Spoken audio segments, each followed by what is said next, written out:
नमस्कार, visa hub Hindi channel देख रहे सारे दोस्तों का मैं स्वागत करती हूँ इंद्रप्रीत कौर। और आज की इस वीडियो में मैं जिस कंट्री की बात करूँगी उसकी जो ट्रैवल हिस्ट्री है बहुत पावरफुल मानी गई है।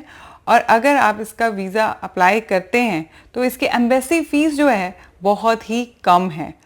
सो आप सोच रहे होंगे कि ऐसी कौन सी कंट्री है। ये कंट्री है जापान।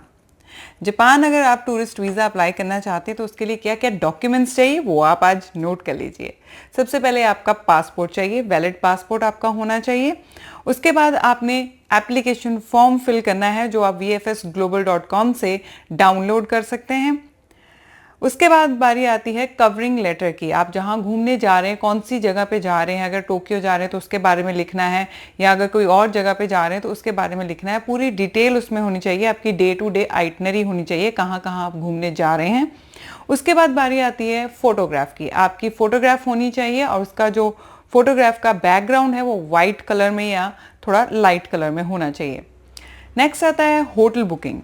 होटल आपका बुक होना चाहिए, उसकी सारी डिटेल्स इसमें जाएंगी आपकी फाइल में।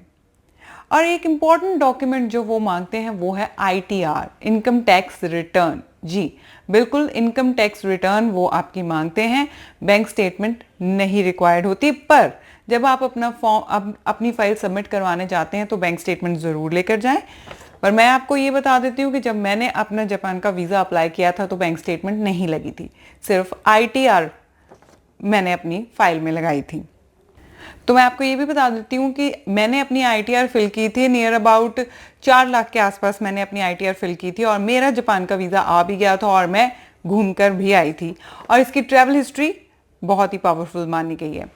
अब कुछ चीज़ें हैं जो बहुत ध्यान देने वाली हैं, वो ये है कि अगर जब आप जाके ये फाइल अपनी सबमिट करवाते हैं अपनी फाइल को, तो उससे पहले आपको पहले अपॉइंटमेंट लेनी पड़ेगी। अपॉइंटमेंट लेने के बाद ही आपको जो डेट मिली है उसी डेट पे जाके आपने इसको सबमिट करवाना है पूरी फाइल को। मैंने अपना अप्लाई किया था जापान का टूरिस्ट वीज़ा, तो मेरे पास ऑलरेडी पहले ट्रैवल हिस्ट्री थी। मैं दुबई, यूरोप और सिंगापुर जाके आ चुकी थी और उसके बाद मैंने अप्लाई किया था। सो अगर आप ही अप्लाई करना चाहते हैं, कोशिश कीजिए कि फ्रेश पासपोर्ट पे अप्लाई ना करें, पहले अपनी ट्रैवल हिस्ट्री बना लें। कोई एशियन कंट्री या जैसे सिंगापुर, मलेशिया, थाईलैंड, दुबई ऐसी जगह पे पहले घूम के आइए और उसके बाद ही अप्लाई करें।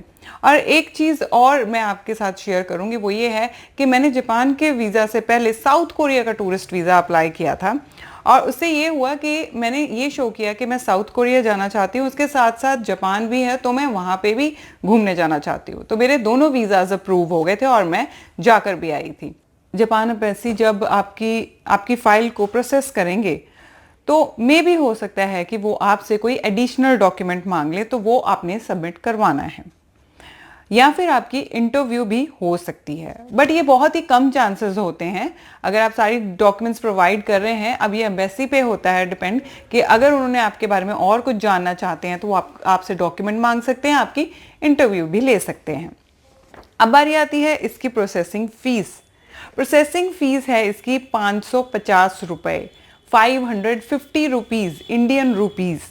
जी बिल्कुल सही कह रही हूँ, सिर्फ इतनी सी ही इसकी फ़ीस है। बाकी कोरियर चार्जेस होते हैं या VFS के चार्जेस मिला के अप्रॉक्सीमेट 1500 या 2000 तक आपका खर्चा आएगा और 2000 से कम ही खर्चा आएगा।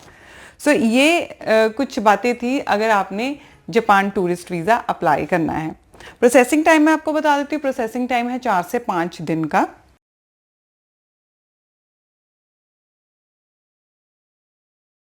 और एक बात और मैं आपको बताना चाहती हूँ कि जापान का वीज़ा जो है स्टिकर वीज़ा है और आपके पासपोर्ट पे ये स्टिकर लगता है, जापान का टूरिस्ट वीज़ा। सो अगर आप भी अप्लाई करना चाहते हैं तो प्लीज़ खुद अप्लाई कर सकते हैं। अगर आपको कोई और इन्फॉर्मेशन चाहिए तो आप हमें कांटेक्ट कर सकते हैं, नीचे दिए गए नंबर पे और ईमेल आईडी पे आप हमें कांटेक्ट कर सकते हैं।